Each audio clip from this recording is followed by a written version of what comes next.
Video content has been made available for information and educational purpose only. Unidirectional trade strategy is a copyright content of IFMC.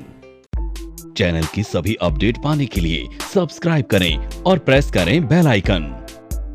Welcome to weekly episode of तैयारी अगले सप्ताह की, जहां हम आने वाले हफ्ते के मार्केट लेवल्स को एक्यूरेटली प्रिडिक्ट करते हैं यूडीटीएस और मेड के बेसिस पर। हफ्ते दर हफ्ते टास्क तैयारी अगले सप्ताह की आपको एक्यूरेट प्रिडिक्शंस देता है जो यूडीटीएस और मेड पर आधारित है, जिसे हम आईएफएमसी की जय वीरू की जोड़ी भी कहते हैं।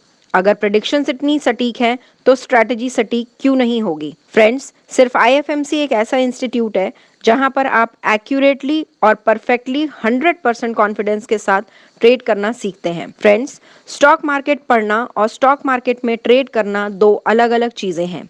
स्टॉक मार्केट की पढ़ाई एक कंटिन्यूअस प्रोसेस है और ये चलती रहेगी, पर ट्रेडिंग एक प्रैक्टिस है जो फूल प्रूफ स्ट्रैटेजी पर ही आधारित होती है। तो आइए देखते हैं इस बार का वीकली एपिसोड तैयारी अगले सप्ताह की हमारे senior analyst mister Manish Taneja ji के साथ।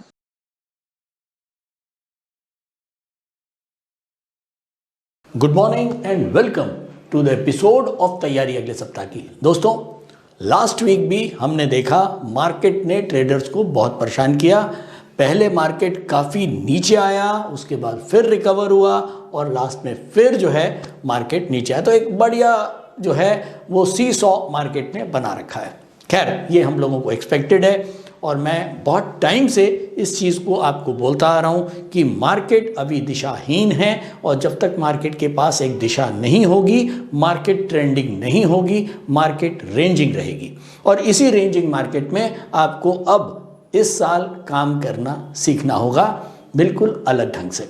खैर, अभी हम बात करेंगे आज एक स्पेशल टॉपिक पे, डिजिटल इंडिया, स्टार्टअप इंडिया। ये सब वर्ड्स हैं आजकल, बड़े पॉपुलर वर्ड हैं और क्यों ना हो, ये एक ऐसे वर्ड्स हैं जो इंडिया को आगे लेके जा रहे हैं। और इंडिया क्या, और डिजिटल और आईटी ये ऐसे सेक्टर्स हैं, जो भी कंट्री इसमें बाजी मारेगा वो शायद नंबर 1 कंट्री होगा। और अभी तक अमेरिका ने ये जो नंबर 1 का स्थान है वो ले रखा है, क्योंकि आईटी हब है, डिजिटल हब है। और अब शायद इंडिया जो है वो इसके पीछे पीछे चल चुका है पिछले 2 सालों में। पिछले साल की अगर मैं बात करूं, आप लोगों को हैरानी होगी ये सुनकर कि पिछले साल ओवरऑल वर्ल्ड ग्रोथ जो थी, वर्ल्ड की इकोनॉमिक ग्रोथ, वो करीब 6% थी। उसमें अमेरिका की जो ग्रोथ थी वो 28% थी। इंडिया की जो ग्रोथ थी वो थी करीब 24%। और आपको खुशी होगी इस बात की भी कि चाइना की जो ग्रोथ थी वो ग्रोथ नहीं थी, डी ग्रोथ थी, करीब 24%। यानी कि इंडिया करीब 24% बड़ा है और चाइना जो है वो 24% गिरा है और पाकिस्तान 25% गिरा है। हाँ दोस्तों, ये शायद आईटी डिजिटाइजेशन का जो इंडिया ने एक दौर पकड़ा है, ये वाकई में हमको बहुत आगे लेके जाएगा। लेकिन कहते हैं हर अच्छाई के साथ बुराइयां जुड़ी हुई हैं, प्रॉस के साथ कॉन्स जुड़े हुए हैं। तो हमको वो बुराइयों को भी खास ध्यान में रखना है और देखना है कि कहीं ऐसा ना हो कि हम किसी बहुत हरियाली के चक्कर में या किसी बड़े मुनाफे के चक्कर में कहीं बड़े नुकसान में ना आ जाएं। दोस्तों, आईटी के अंदर कुछ सेक्टर्स आजकल बड़े ज़्यादा पॉपुलर हैं, वो हैं स्टार्टअप्स। नए स्टार्टअप्स, लोग आइडियाज़ लेके आ रहे हैं। मैं ये नहीं कहूँगा कि सारे आइडिया ख़राब हैं या सारे आइडिया अच्छे हैं, लेकिन उन स्टार्टअप्स के मैं अभी करंटली देख रहा हूँ जो वैल्यूएशंस हैं वो बड़े ज़बरदस्त वैल्यूएशंस और उन बड़ा प्रॉफिट मेकिंग वेंचर वो दिखता है। मज़े की बात ये, आजकल एक टीवी पे प्रोग्राम आता है, मैं देखता हूँ अपने बच्चों के साथ, शार्क टैंक, बड़ा पॉपुलर है यूथ में। उसके अंदर हमने देखा कि करीब 4-5 बड़े बड़े स्टार्टअप्स के जो सीईओज हैं वो वहाँ पर जज की भूमिका निभाते हैं और उनके पास एप्लीकेंट्स आते हैं, जो लोग स्टार्टअप्स हैं जिनके कुछ नए आइडियाज़ हैं, वो अपने आइडियाज़ उन जजेस के पास लेके आते हैं। अगर उन 4-5 जजेस को वो आइडिया अच्छा लगता है तो वो उसके अंदर अपने स्टेक लेते हैं और उस आइडिया को वो आगे बढ़ाते हैं। तो बेसिकली छोटे छोटे आइडियाज़ जो हैं वो लोग परचेज कर रहे हैं और उसमें इन्वेस्ट करके अपने पैसे को बढ़ा रहे हैं। अब दोस्तों देखो, ये थोड़ा सा समझने का चीज़ है, ये एक एंटरटेनमेंट चैनल्स होते हैं, इनका मेन काम एंटरटेनमेंट होता है इससे। लेकिन कई बार क्या होता है कि हमारे जो यंगस्टर्स हैं, जो 20-21 साल के बच्चे हैं, इनका दिमाग बहुत जल्दी चेंज होता है। हाँ दोस्तों, शायद ये मैं अपनी ही कहानी आपको बता रहा हूँ कि मेरे बेटे के ने भी कुछ ऐसे ही क्वेश्चंस मेरे से पूछे थे, तो शायद मैंने उसको भी ऐसे ही क्लैरिफाई किया।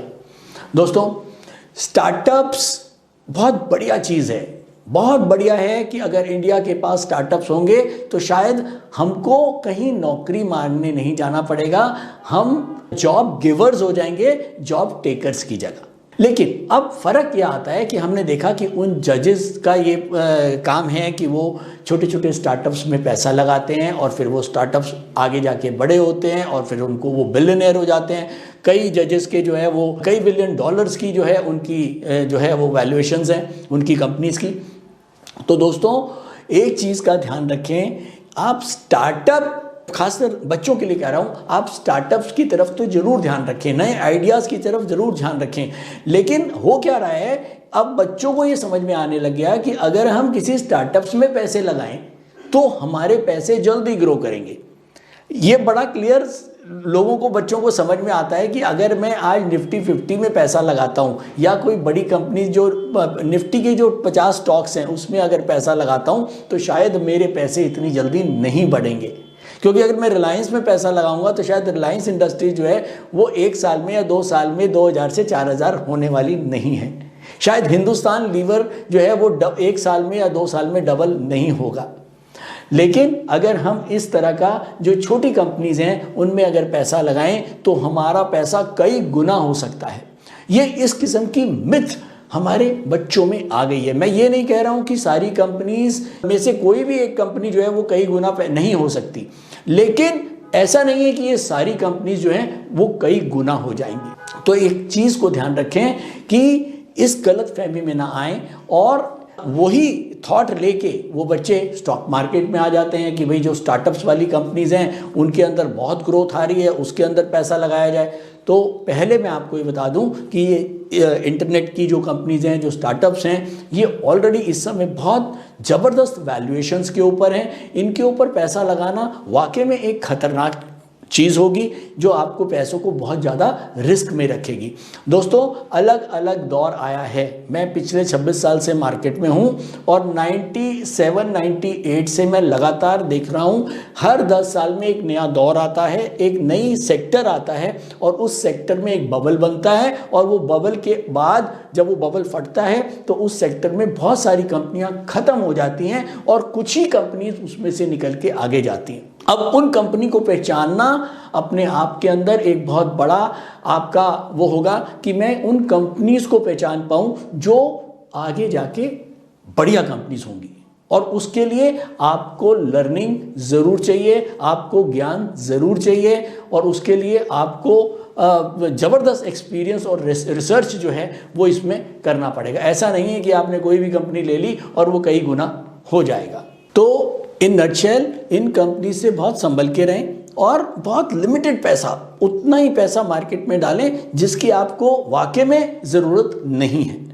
एक चीज़ और, जब हम शार्क टैंक की बात करते हैं तो जो शार्क टैंक के जो भी लोग हैं, मैं किसी के ऊपर कमेंट नहीं करूंगा, लेकिन इतना ज़रूर कहूँगा मोटे तौर पे, ये सब लोग अपने अपने फील्ड के धुरंधर हैं। इन्होंने जिस भी कंपनीज को चलाया है उसमें एक शादी.com के भी CEO हैं जो पिछले कई सालों से उनकी मेहनत है और उन्होंने प्रॉपरली उसको अपने स्टार्टअप को के ऊपर मेहनत किया है और उसको बहुत बड़ी कंपनी बनाया है।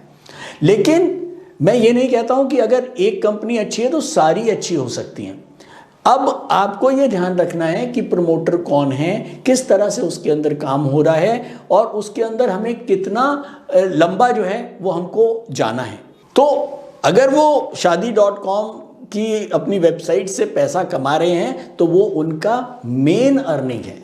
इसका मतलब उनकी जो अर्निंग है वो अपने वेंचर से है। अब उसके साथ साथ जब उनके पास अपना अथाह पैसा हो गया, मान लो मेरे पास 100 रुपया का है और अब मैं 1 रुपया कहीं इन्वेस्ट कर देता हूँ या 98 और 54 कहीं 100 रुपये में से इन्वेस्ट कर भी देता हूँ तो मुझे कोई फर्क नहीं पड़ता। अगर एक आदमी 100 रुपये हैं और उसको कहीं 10 पैसे या 5 पैसे इन्वेस्ट करने, जहाँ उसको पता है कि अगर वो पैसे डूब भी गए तो उसको कोई फर्क नहीं पड़ेगा। हालांकि अब क्योंकि उनका अमाउंट, अब मैं 100 रुपये इसलिए ले रहा हूँ ताकि आपको समझ में आए, लेकिन उनका तो बिलियनियर्स, वो लोग बिलियनियर्स हैं और उनकी कई बिलियन की जो है उनका वैल्यूएशन है उनकी अपना। और अगर उसमें वो अगर एक आध मिलियन कहीं या 2 मिलियन 3 मिलियन 4 मिलियन अगर वो कहीं लगा भी देते हैं तो उनको कोई फर्क पड़ने वाला नहीं है। तो इस चीज़ को समझें। ऐसा नहीं है कि वो डिफरेंट कंपनीज के अंदर, स्टार्टअप्स के अंदर स्टेक ले रहे हैं और उसके बाद वो बिलियनियर हो रहे हैं, ऐसा नहीं है। ये टिप ऑफ द आइसबर्ग है दोस्तों। ऐसा नहीं है कि उनके पास जिन कंपनीज के अंदर स्टेक्स हैं, जहां उन्होंने पैसा लगाया है, वो सारी ही कंपनी बड़ी हुई हैं। हो सकता है उन्होंने 100 कंपनियों में या 100 स्टार्टअप्स में पैसा लगाया हो, जिसमें केवल 5 या 6 स्टार्टअप्स ऐसे हैं जो थोड़े से ऊपर जा रहे हैं, लेकिन बाकी जो है वो नीचे, वो ऊपर नहीं आ रहे हैं। तो आपको जो चीज़ें ऊपर दिख रही हैं वो टिप ऑफ द आइसबर्ग है। अब इस समय जितने भी स्टार्टअप्स हैं जिनके आईपीओज आए हुए हैं या जो इस समय अच्छा कर रहे हैं, वो टिप ऑफ द आइसबर्ग है। अगर उसके नीचे आप जाओगे तो आपको पता लगेगा कि ऐसी कितनी ही कंपनीज और बन रही हैं, जो आ रही हैं और ख़त्म हो रही हैं। तो आपका ध्यान कहाँ है? केवल उन कंपनीज पे है जो तरक्की कर चुकी हैं। आपका ध्यान उन शार्क्स की तरफ है, जो 5-6 जजेस वहां बैठे हुए हैं जो तरक्की कर चुके हैं। लेकिन ये 5 के नीचे वो 5 लाख, 50 लाख, 5 करोड़ लोग आपको नहीं दिख रहे हैं जिन्होंने इस तरह की स्टार्टअप शुरू करे, लेकिन वो नहीं कर पाए। अगर उनकी कंपनीज में कोई पैसा लगा देता तो शायद वो नुकसान में ही होता। तो बिल्कुल आप ये ध्यान रखें कि कहीं पर भी अगर आप पैसा लगाएं, खास तौर पे इस तरह की कंपनीज में, इंटरनेट कंपनीज और जो आजकल न्यू स्टार्टअप्स आ रहे हैं, उनके आईपीओज भी आ रहे हैं, तो उनके ऊपर बहुत ज़्यादा रिस्क है। बहुत कम अमाउंट आप उसके अंदर अगर लगाना ही चाहते हैं तो कम से कम अमाउंट लगाएं। एक एग्जांपल देना चाहूँगा कि अगर समुद्र में भी अगर जब तूफान आने वाला होता है, अलर्ट होता है, तो मछुआरों को मना कर दिया जाता है कि भैया कोई भी वहाँ पर अब मछली पकड़ने नहीं जाना है। लेकिन अगर आपको लगता है कि इस मौसम में ही एक पर्टिकुलर जगह पे ही आपको सबसे ज़्यादा मछलियाँ मिलेंगी, तो भी वही मछुआरे जाते हैं जो बहुत ज़्यादा स्किल्ड हैं, जो बहुत ज़्यादा एक्सपीरियंस्ड हैं। केवल वही लोग ऐसे तूफान में कश्ती लेके जाते हैं और शायद वहाँ पर मछली पकड़ने की कोशिश भी करते हैं। तो ये एक एग्जाम्पल आपको बताने के लिए। खैर बहुत लंबा हो जाएगा, चलते हैं, शुरू करते हैं आज का एपिसोड, तैयारी अगले सप्ताह का। तो दोस्तों लास्ट वीक निफ्टी बंद हुआ है 17,375, करीब 90 पॉइंट डाउन होके बंद हुआ है। क्रूड बंद हुआ है 6,918, कोई चेंज नहीं था। गोल्ड काफ़ी ऊपर आया है, करीब 1100 रुपये गोल्ड ऊपर आया है, 49,100। गोल्ड क्यों ऊपर आया है? गोल्ड का ऊपर जाने का केवल एक ही रीज़न होता है, जब कहीं अनसर्टेनिटी होती है। इस समय यूक्रेन और रूस के बीच में जो एक तनाव चल रहा है, उसके वजह से गोल्ड का ऊपर जाना तय था और ऊपर आया है। अब अगर मैं लास्ट वीक की प्रेडिक्शंस की बात करूं तो लास्ट वीक हम शॉर्ट पोजीशनल पर हम बेरिश थे, हम पोजीशनल के ऊपर, वीकली के ऊपर भी बेरिश थे और लॉन्ग पोजीशनल के ऊपर भी हम बेरिश थे। तो चलिए चलते हैं सीधा तो दोस्तों हम आ गए हैं डेली चार्ट्स पर।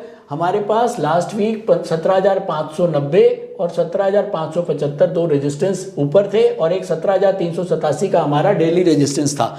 मंडे को मार्केट खुला यहाँ पर और पहले ही दिन, मंडे के दिन ही इसने डेली रेजिस्टेंस को काटकर अपना जो है करीब 17,100 के आसपास मार्केट आ गया। और उसके बाद ट्यूसडे को भी एक रेड कैंडल, वेडनेसडे को मार्केट में थोड़ी सी रिकवरी बनी और फिर से जो है मार्केट जो है वेडनेसडे और थर्सडे को करीब हमारे जो रेजिस्टेंस लेवल है 17,590 वहां तक गया और उसके बाद वहां सस्टेन नहीं कर पाया 17,590 के ऊपर। दोस्तों जब हम मंथली और वीकली लेवल्स की बात करते हैं या डेली लेवल्स की बात करते हैं तो आपको ये ध्यान रखना है कि मार्केट को सस्टेन करना ज़रूरी है। यानी कि ये कैंडल हमारी एक दिन कंप्लीट हुई और उसके बाद नीचे आ गई, तो इसका मतलब हमारा जो वीकली रेजिस्टेंस है, वीकली रेजिस्टेंस हमारा जब पूरा होता है जब हमारी वीक की पूरी कैंडल या एक वीक कम से कम उस रेजिस्टेंस के ऊपर मार्केट बंद हो जाए। तो 17,590 के ऊपर मार्केट सस्टेन नहीं कर पाया और वापस फ्राइडे को मार्केट वापस हमारे जो डेली रेजिस्टेंस है 17,387 उसके नीचे बंद हुआ। नेट में ओवरऑल मार्केट बेरिश ही बंद हुआ। तो चलिए चलते हैं कुछ वापस। अगर न्यूज़ और डाटा की बात करें तो अच्छी अर्निंग्स जो हैं वो एक्सपेक्टेड है, इसमें कोई दो राय नहीं है। लेकिन हाँ, इंटरेस्ट रेट और इन्फ्लेशन ये एक बड़ा खतरा, चाहे हम डोमेस्टिक की बात करें या इंटरनेशनल की बात करें। यूएस में फेड ने वरीज परेशानियों को और बढ़ा दिया है, ये कह के कि करीब 100 बेसिस पॉइंट तक भी बढ़ाया जा सकता है रेट ऑफ इंटरेस्ट। हालांकि 3 बार तो बढ़ाने के लिए तय है इस साल में, और लेकिन कुछ उनका जो हॉकिश रवैया है वो बढ़ रहा है, जिसकी वजह से मार्केट के अंदर अभी भी एक बेयरिश सेंटिमेंट्स बने हुए हैं। एफआईआईज लगातार अभी भी सेल कर रहे हैं और यूएस और रशिया की जो टेंशन है यूक्रेन की वजह से वो भी बढ़ रही है। तो ओवरऑल अगर मैं न्यूज़ और डाटा की बात करूं तो वो बेयरिश सिग्नल ही दे रहे हैं। तो न्यूज़ और डाटा में हम जो है वो बेयरिश ही मान के चल रहे हैं। अगर हम फोर्थ कमिंग इवेंट की बात करें तो मंडे को हिंदुस्तान के लिए बड़ा दिन होगा स्टॉक मार्केट के लिहाज से। डब्ल्यूपीआई के नंबर्स और सीपीआई के नंबर्स आएंगे। वेडनेसडे को यूएस में एफओएमसी के मिनट्स आएंगे। थर्सडे को यूएस में इनिशियल जॉबलेस क्लेम और बिल्डिंग परमिट के नंबर आएंगे। फ्राइडे को एग्जिस्टिंग होम सेल्स के नंबर आएंगे। तो ओवरऑल हमारे लिए डोमेस्टिकली अगर हम देखें मंडे को हमारी खास निगाह होगी डब्ल्यूपीआई नंबर्स पर, और ओवरऑल टेक्निकल मार्केट कैसा होगा उसके लिए हम चलते हैं अब सीधा यूडीटीएस इंट्राडे स्क्रीनर पर, यूडीटीएस मॉनिटर पर, और जानते हैं कि मार्केट का टेक्निकल आउटलुक क्या होगा। नमस्कार, मेरा नाम बुध प्रकाश है और पिछले 5 सालों से मैं स्टॉक मार्केट में ट्रेड कर रहा हूँ और मार्केट से मुझे निराशा ही हाथ लगी। फिर एक दिन मैंने आईएफएमसी की यूडीटीएस स्ट्रैटेजी का यूट्यूब पर वीडियो देखा और मैंने इस कोर्स को 3600 रुपए में ऑनलाइन किया। तो आज मेरा ट्रेड करने का अंदाज ही बदल गया।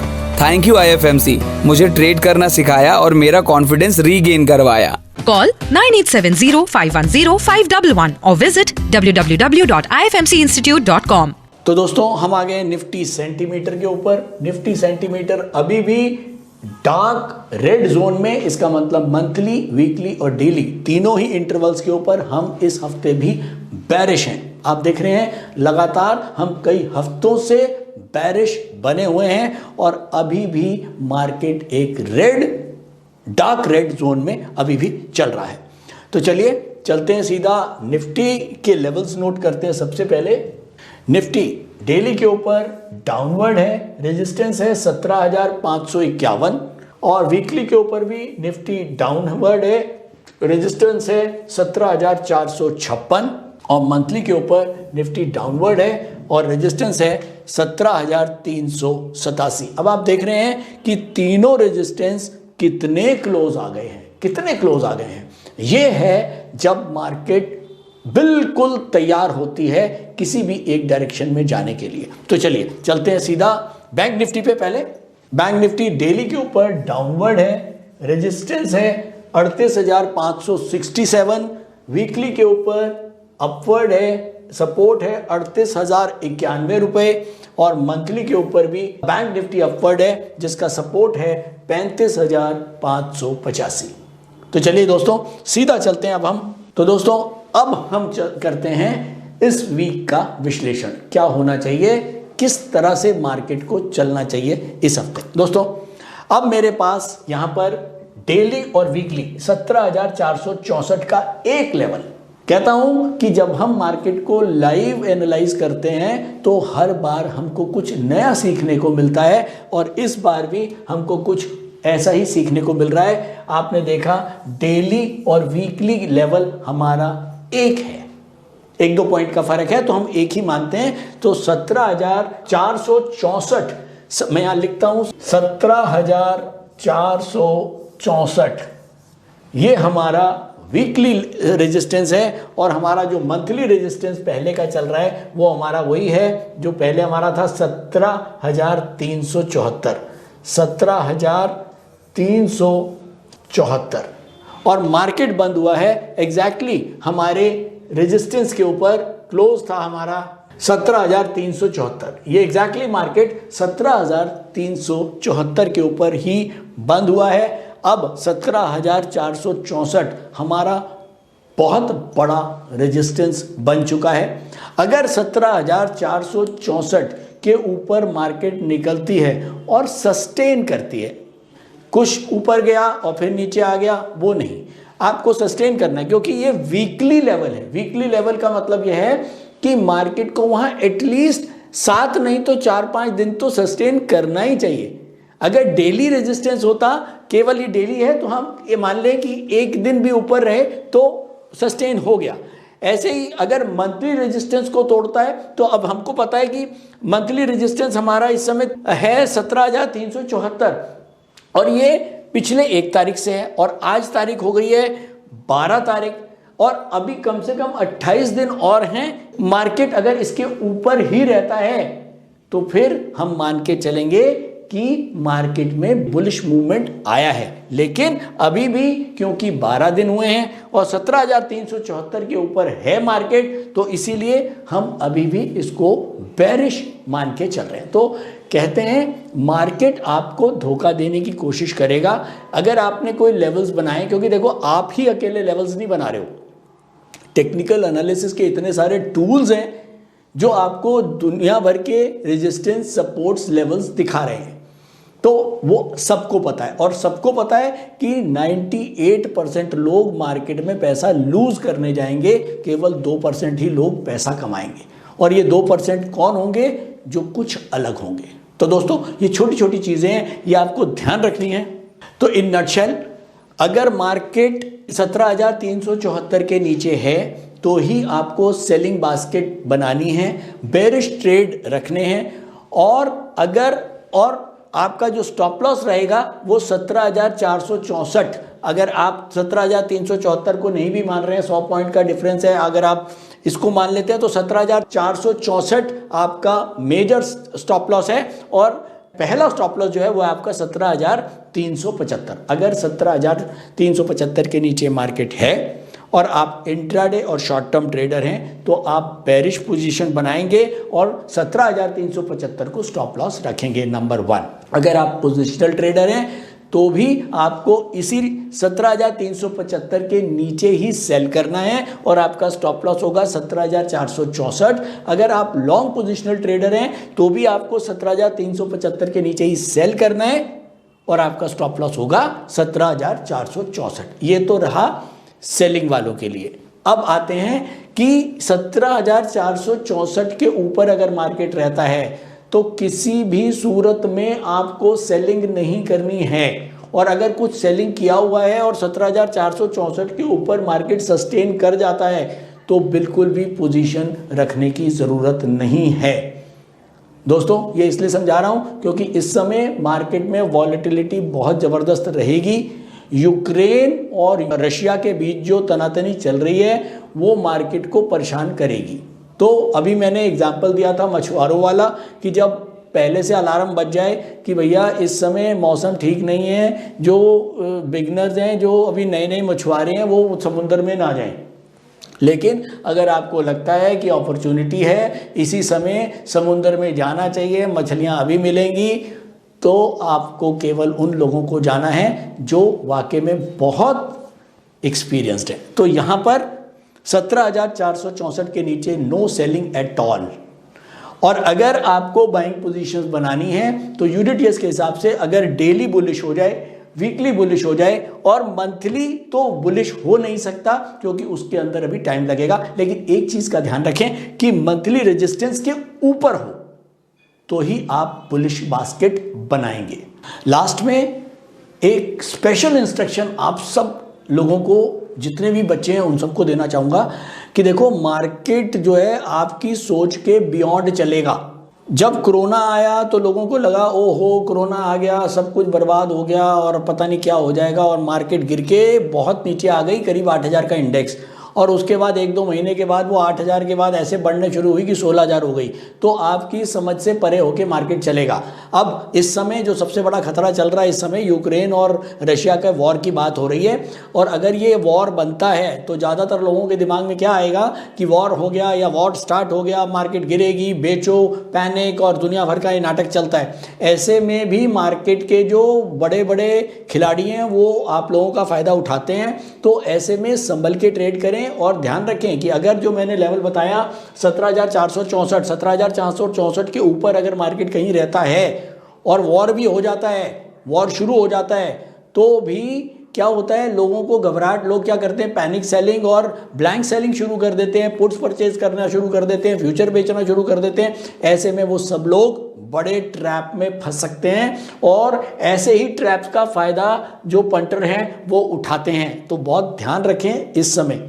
अगर कहीं कोई रिवर्स न्यूज़ आती है, रिवर्स न्यूज़ के बाद भी अगर 17,464 के ऊपर मार्केट रहता है तो तैयार रहें कि हो सकता है कि कोई बड़ी तेज़ी भी हमको यहाँ पर देखने को मिल जाए। और वो बड़ी तेज़ी टेक्निकल तेज़ी ज़रूर होएगी कि वो लोगों को फंसाने के लिए कि आपका बहुत ज़्यादा माल लोगों का जब बिक जाता है तो इसको हम बोलते हैं बियर ट्रैप। और बियर ट्रैप के ऊपर मैं कई बार आपको बता चुका हूँ। हालांकि ये बनता है कि नहीं बनता वो अलग बात है, लेकिन आपको मुझे पहले से बताना ज़रूरी है। तो आज के लिए इतना ही। उम्मीद करता हूँ एपिसोड पसंद आया होगा। कमेंट्स, लाइक्स, कॉम्प्लीमेंट्स भेजते रहें जो आप चाहते हैं। अगर आपको कोई नई चीज़ चाहिए तो वो हमारे को लिख के भेजें, वो हम उसके ऊपर एपिसोड ज़रूर बनाएंगे। हमारे पास बहुत सारे आप लोगों की वो आए हुए हैं, वो हमने सजेशंस लिख लिए हैं, उसके ऊपर हम बनाएंगे। और थैंक यू सो मच आप लोगों के प्यार के लिए। और अगर नेक्स्ट वीक को अगर मैं इतना ही बोलूँगा लास्ट में जाते जाते, ओवरऑल व्यू मेरा, चाहे वो मेड के थ्रू हो, मेड मतलब market analysis bye data and event जो हम करते हैं, उसके हिसाब से भी मार्केट बेरिश है, टेक्निकली भी मार्केट अभी बेरिश है। लेकिन हाँ, जो हमने स्टॉप लॉसेस दिए हुए हैं, इन स्टॉप लॉसेस का खास ध्यान रखें और बहुत डिसिप्लिन होकर मार्केट में ट्रेड करें। Thank you so much. Stock trading के दौरान मुझे क्या खरीदना चाहिए और मुझे क्या बेचना चाहिए, मुझे कब खरीदना चाहिए और मुझे कब बेचना चाहिए, ये सवाल आपको परेशान करते हैं। तो चलिए सिंप्लीफाई करते हैं स्टॉक ट्रेडिंग को और निकालना सीखते हैं वो एक्यूरेट पॉइंट्स जहां हमें स्टॉक को बाय या सेल करना है। मेरे यानी मनीष तनेजा के साथ IFMC की यूडीटीएस स्ट्रैटेजीज से। यूडीटीएस यानी यूनिडायरेक्शनल ट्रेड स्ट्रैटेजीज, जो है हर स्टॉक ट्रेडर की पहली पसंद, जो बनाती है स्टॉक ट्रेडिंग को सिंपल, एक्यूरेट और स्ट्रेस फ्री।